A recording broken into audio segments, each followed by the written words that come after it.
We're back again today talking about the 6.0 Powerstroke on this Ford engine here, and today what we're talking about is ways we can avoid misdiagnosis on fuel pressure related issues when it comes to a 6.0 injector or fuel pressure related issues in general on the 6.0 Powerstroke. And commonly, what a lot of people are not aware of, a lot of technicians are though, is that over time these 6.0 Powerstroke engines are known to lose anywhere between 5 and 10 psi few pressure. And where that's coming from a lot of times is going to be our fuel pressure regulator here.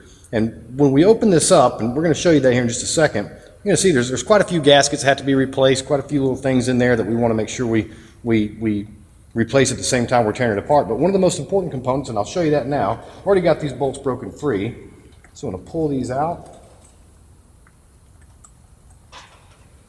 Now that we've got 3 of the bolts out, you can see we already have a little bit of play in the regulator itself. As we're backing off on that last bolt, you need to be careful and watch out because there's going to be a spring that pops out on us. Here's the back side of the regulator we just pulled off, and here's the spring in question that we're going to be discussing. Now this spring over time is going to wear out, and it's not going to have the rigidity in it that it had brand new. And what that does is it causes the fuel pressure to fall back just a little bit. And on these engines, a few psi mean the difference in smooth running and rough running. So what has come out in recent years is an upgrade kit for this spring, and obviously it's going to include all the new seals. We have a rear main seal here that's on the housing itself. We have quite a few seals that are going to go in between here. We also have some seals that are going to go in our inlet and outlet. And what that kit looks like is this. So we have a whole new housing. We're going to replace that whole housing we just removed. We have all the new seals. We have new bolts that we removed. We also have an upgraded, what they call blue spring updated spring in the kit.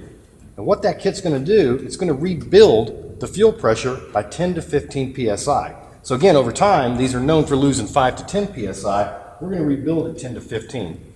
Here's why that's so important. By replacing this spring here, let's say we do 2 injectors, 4 injectors, or a whole set of 8, and all of a sudden we're only showing 47, 48, 49 psi fuel pressure. Well, this engine requires 50 to 55. That's the norm on it.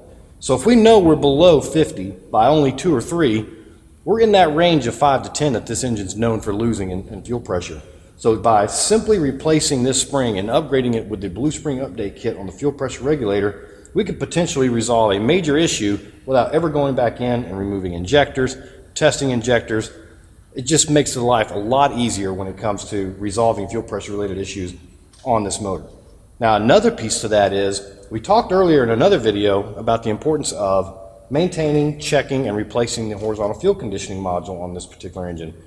One, because of the debris that can possibly get into the system and work its way through the system and into the injector. We don't want that debris getting into the system at all. One of the last, I guess you could call it, lines of defense before that debris gets to the injector would be right here at this fuel pressure regulator. So by pulling this out and replacing that spring, we're also updating this entire system, and if there were debris in that housing, we can get that out at the same time.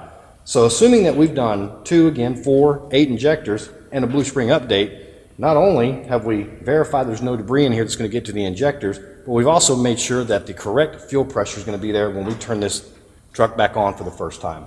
And always, of course, even though we're doing this for fuel pressure, once we've opened up the system, injectors have been done, anytime the system's been messed with, let's go ahead and do an oil change on that and make sure we have good clean oil, also good clean fuel filter, and make sure any chance of debris getting into the system is taken away at the same time. So hopefully now you have a better understanding of how to address a 2 to 3 psi difference in the fuel pressure that's desired on a 6.0 Powerstroke motor. Thanks for watching.